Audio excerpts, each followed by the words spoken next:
Gloire à Dieu. Que Dieu soit béni.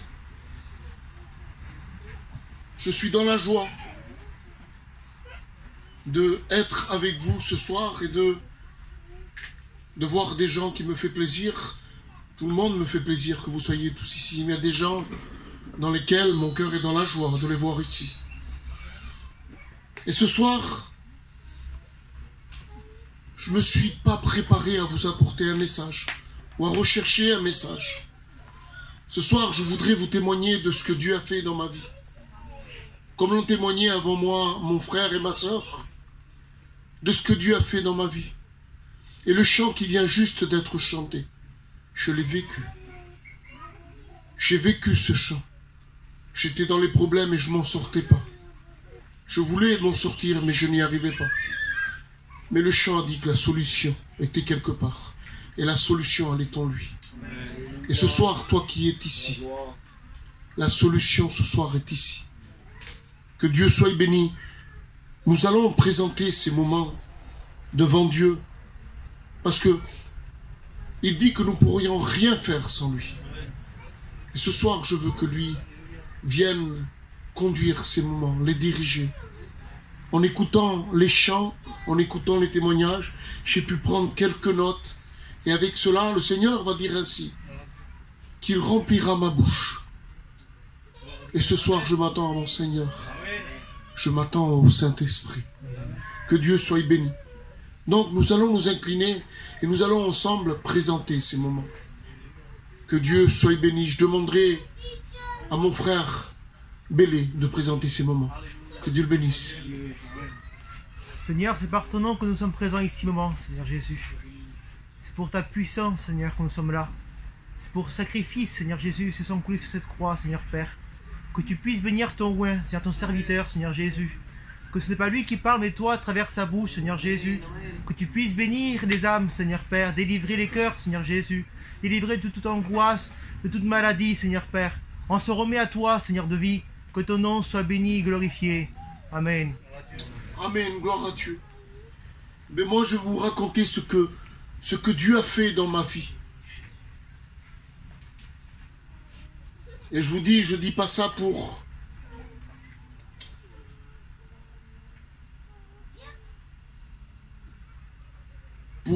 dire que ce qui était ma vie.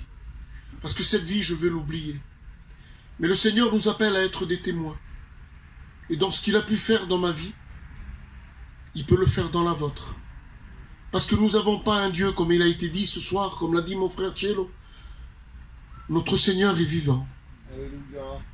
Et il est celui qui peut tout. Il a pu le faire pour moi, pour Cielo. Pour chacun d'entre nous, celui qui le connaît. Mais il peut le faire aussi pour toi qui ne le connais pas. Je me suis converti à l'âge de 39 ans. Tout ce que je vous dis, je vous demande pardon. Tout ce que je dis, je le dis à ma honte. Et devant mon Seigneur.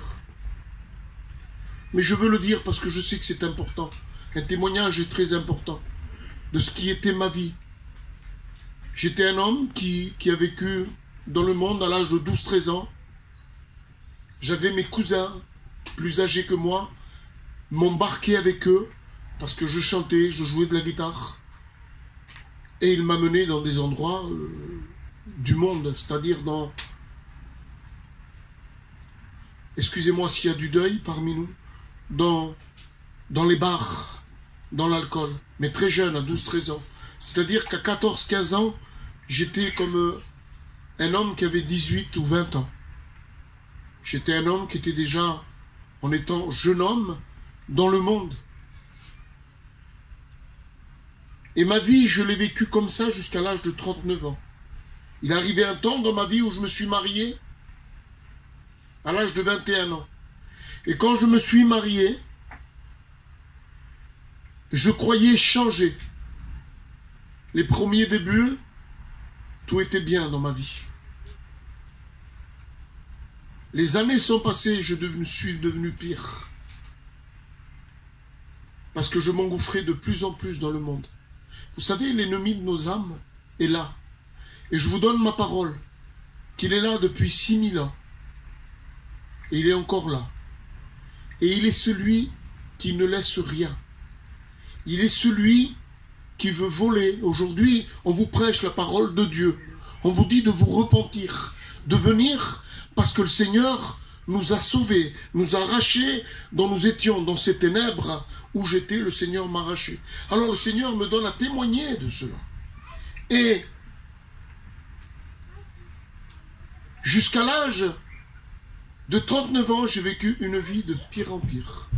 De pire en pire. Arrivé jusqu'à un temps où je dominais dans ma vie, dans ce que je faisais, tout ce qui était alcool, je vous demande encore pardon. Alcool.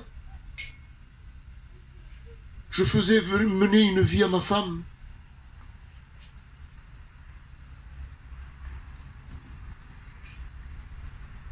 D'un autre monde, c'est-à-dire que je vivais même plus chez moi. Je partais le matin, je me souvenais plus quand j'allais rentrer. Dans les derniers temps de ma vie, j'ai vécu une vie qui avait plus de limites. À ma honte, je vous le dis à tous qui êtes ici, plus de limites, jusqu'à que mes neveux venaient me dire « Tu sors plus que nous ». Mais ce que je veux vous dire, je veux bien que vous compreniez ce que je veux dire. Ce que je veux vous annoncer ce soir, c'est que ce soir, moi j'étais dans un point où il n'y avait pas de limite dans ma vie. Je n'étais pas quelqu'un qui sortait le lundi et sortait un mois après. Non, je sortais un jour oui, un jour je me reposais, un autre jour je repartais, un autre jour je me reposais. Pendant des années comme ça. Des années et des années. Et plus je rentrais dans ce monde, et plus le monde m'attirait. Et plus le monde me conduisait. En sachant que moi je croyais que je dominais dans ce que je faisais. C'est pas vrai. J'étais devenu un pantin. J'étais devenu une marionnette entre les mains du diable. Et il me faisait faire ce que lui, il voulait. Mais sachez une chose, que comme le chant a été dit, un soir il était entre 4-5 heures du matin. Je rentrais dans ma voiture. Il l'a fait dans ma voiture. Je vous passe des choses de ma vie. J'ai crié à Dieu. J'ai mon cousin qui est ici, donc José, notre ancien, qui venait chez moi, je m'en rappellerai toujours, et il m'appelait à venir aux réunions. Le Seigneur se servait de lui déjà. Comme ce soir, il se sert de chacun d'entre nous pour vous annoncer la parole. Et je suis venu maintes et maintes fois dans des réunions semblables à celle-ci.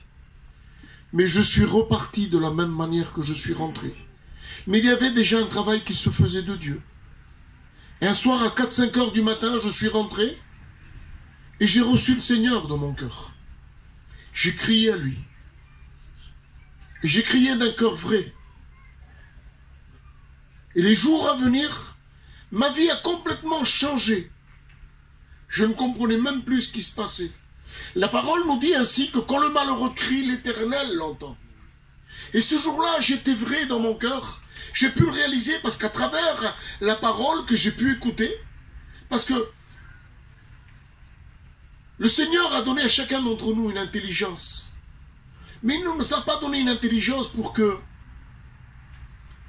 nous allions détruire dans ce monde. Le Seigneur a créé l'homme pour qu'il vive près de lui.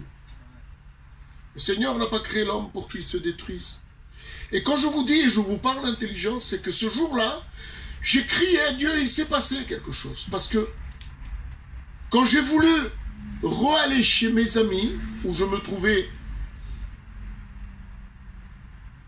qui comptait plus que ma maison, quand je me trouvais au milieu d'eux, je me disais, mais qu'est-ce que je fais là?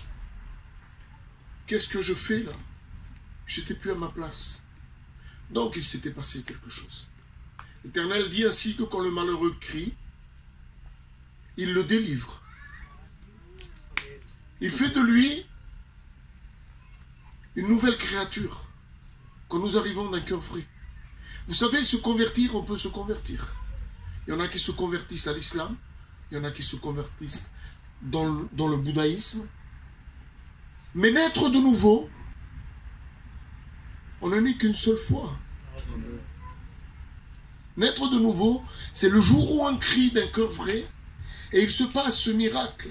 Où ce miracle va venir en nous et on va se poser des questions et on va se dire pourquoi je ne peux plus aller là.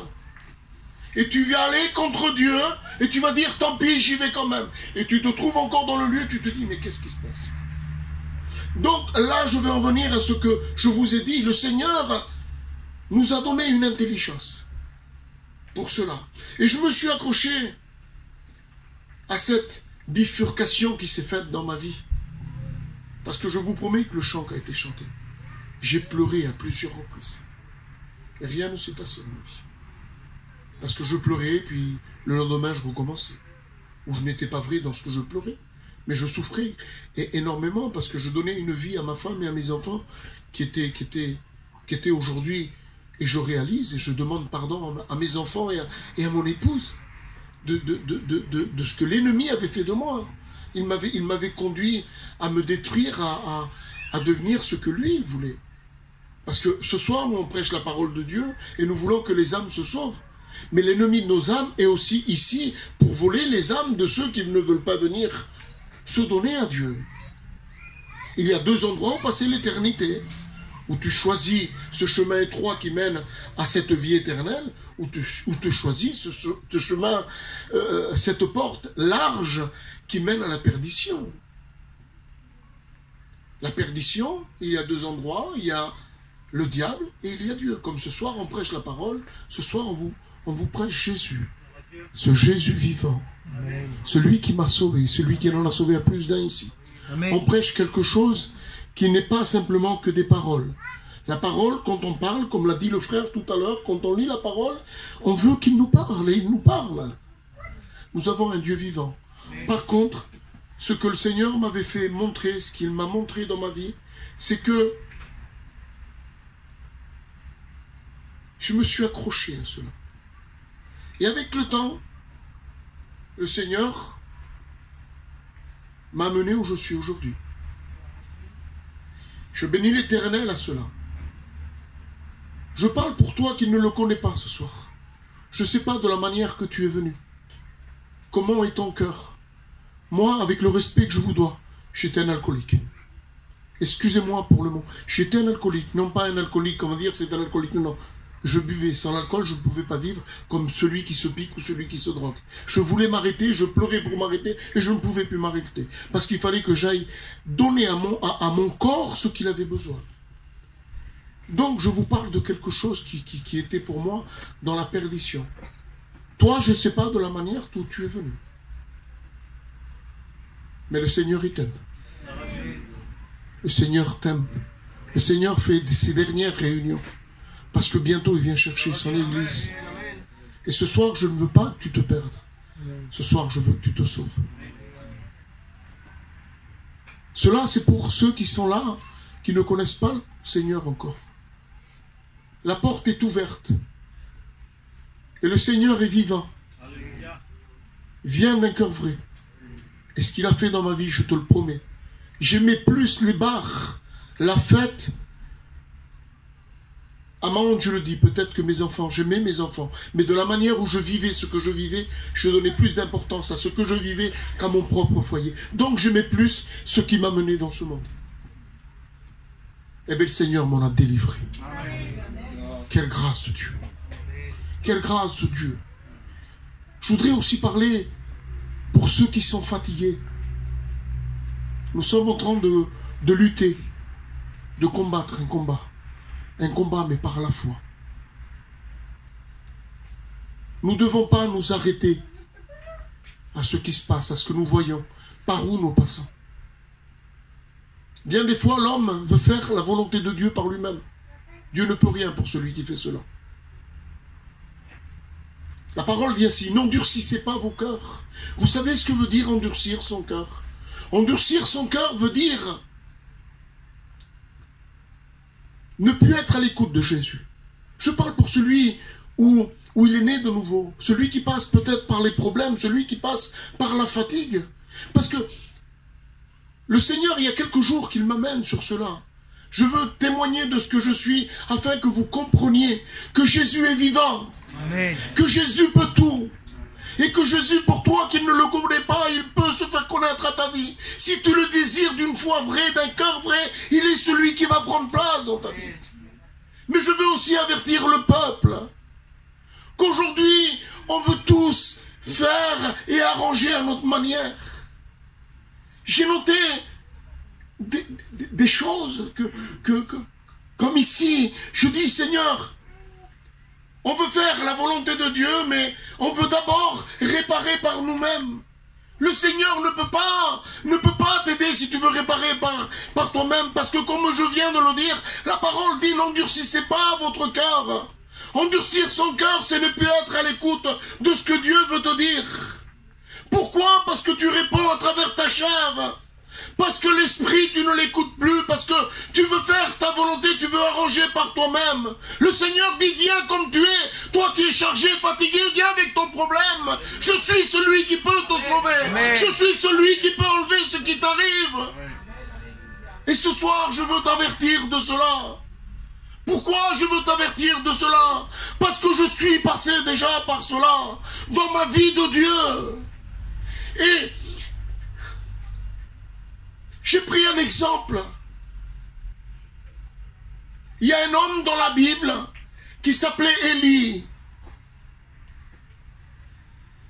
Cet homme, la parole va nous dire qu'il va tuer 400 prophètes de Baal et 450 d'Astarté. Il va tuer 850 prophètes. Et devant une femme, la parole nous dit qu'il va partir, parce que la femme va dire ainsi, Jézabel va lui dire, si je t'achoppe, je vais te faire ce que tu as fait au prophète. Mais regardez ce qu'il se passe. C'est que cet homme va partir, va traverser le désert, et il va se mettre sous un buisson. Et là, il va demander la mort. Il vient de tuer 850 prophètes et il vient demander la mort. Là, maintenant, parce qu'il a peur d'une femme. Pourquoi il a peur d'une femme? Parce qu'il s'en remet à lui-même. Il arrête sa marche parce qu'il s'appuie sur lui. Et il dit, non, j'en peux plus, Seigneur, donne-moi la mort. La parole nous dit ainsi qu'il va lui envoyer un ange. Il va lui faire griller un morceau de pain et une cruche d'eau. Il va lui dire, mange, bois. Il va lui dire, à une deuxième reprise, se représenter, il va lui dire, mange et bois. Alléluia. Et là, cet homme va l'écouter. Et cet homme va pouvoir repartir et marcher pendant 40 jours. Ce que je veux dire par là, mon frère, ma soeur, toi qui es fatigué, c'est que si tu t'appuies sur toi-même, tu vas demander la mort comme cet homme. Cet homme, il a fallu qu'un ange vienne lui porte un morceau de pain, lui donne une cruche d'eau. Il a écouté, il a mangé, il a bu, il a pu repartir. Si nous ne laissons pas conduire par celui qui demeure en nous, nous ne pouvons pas vivre une vie de Dieu. Aujourd'hui, nous voyons beaucoup dans notre église qu'ils sont fatigués parce que, pas que dans notre église, Seigneur Père, dans toute l'église, parce que les gens se reposent sur eux-mêmes. Jésus va monter dans une barque avec les disciples et il va leur dire, passons de l'autre bord. Et là, au milieu de cela qui va se passer, il va se lever une tempête. Et là, les disciples vont commencer à avoir peur. Mais que vont faire ces hommes? Il nous est dit que Jésus dormait à l'arrière de la barque. Il nous est dit qu'ils firent vers Jésus et le réveillèrent. Et il dit à la tempête de cesser. Il dit à la mer de se calmer. Mais ils ne savaient pas appuyer sur eux-mêmes parce que d'eux-mêmes, ils seraient noyés. Ils ont été chercher celui qui pouvait quelque chose pour eux. Et celui qui peut quelque chose, ce soir pour toi, c'est Jésus. Amen. Alors ne tardons plus. Ne tardons plus à essayer de faire la volonté par nous-mêmes ou de nous appuyer sur nous-mêmes. Dieu va parler à Jacob, il va lui dire, Jacob, Jacob, tu me connais, pourquoi tu n'as pas crié à moi? Et Jacob, dans son idée à lui, il croit qu'il est en train de faire des bonnes choses. Il va lui dire, quand est-ce que tu as fait un sacrifice? Quand est-ce que tu as vendu quelque chose pour moi, Jacob? Et Jacob croit qu'il est en train de faire la train de faire la volonté de Dieu, comme beaucoup de personnes croient qu'en se remettant en eux-mêmes, ils sont en train de faire plaisir à Dieu, en train de dire, Seigneur, il faut que moi, je me culpabilise, il faut que moi, je me change, parce que je ne suis pas à tes yeux agréable. Tu sais ce que Dieu va lui dire? Il va lui dire, Jacob, tu pêches, tu es dans l'iniquité dans ce que tu fais. Il dit, viens à moi, crie à moi, et je suis celui qui pourra quelque chose pour toi. Alléluia. Ce soir, mon frère, ma soeur, toi qui es ici, toi qui peut-être tu es chargé, crie à ton Dieu. Il est la solution de ton problème et de mon problème. Tu ne pourras pas le résoudre par toi-même.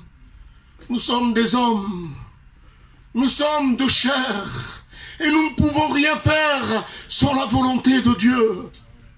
Ce qu'il a pu faire du temps où je vivais dans le monde, pour toi qui ne le connais pas, de la manière où tu es venu ce soir, il est celui qui te libère, il est celui qui te restaure, il est celui qui te prend sous ses ailes. Il est le Seigneur Jésus, celui qui s'est donné sur le bois de la croix. Nous étions tous dévoués, moi le premier à être perdu. Il a fallu qu'il y ait un sacrifice parfait. Et ce sacrifice parfait, il s'appelle Jésus. Jésus de Nazareth. Et c'est celui que ce soir je vous prêche.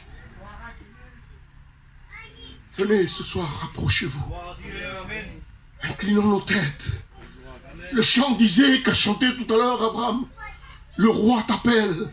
Le roi, il t'appelle ce soir. Et le roi représente le Seigneur. Jésus-Christ, ce soir, il vous appelle. On ne va pas être plus long. On va juste prendre ce chant ensemble. Ce chant qui a été chanté là tout à l'heure. Et nous allons chanter ensemble. Et nous allons dire Amen. Oui Seigneur, nous voulons. Nous voulons venir. Nous voulons nous déposer tes fardeaux. Il dit de déposer ses fardeaux au pied de la croix. Toi ce soir qui es venu chercher solution, tu as reçu solution. Si tu mets foi en cela, tu as reçu solution. Et toi qui es fatigué, ne te repose pas sur toi-même. Repose-toi sur ton Seigneur. Sur le Seigneur de la vie. Sur Jésus-Christ.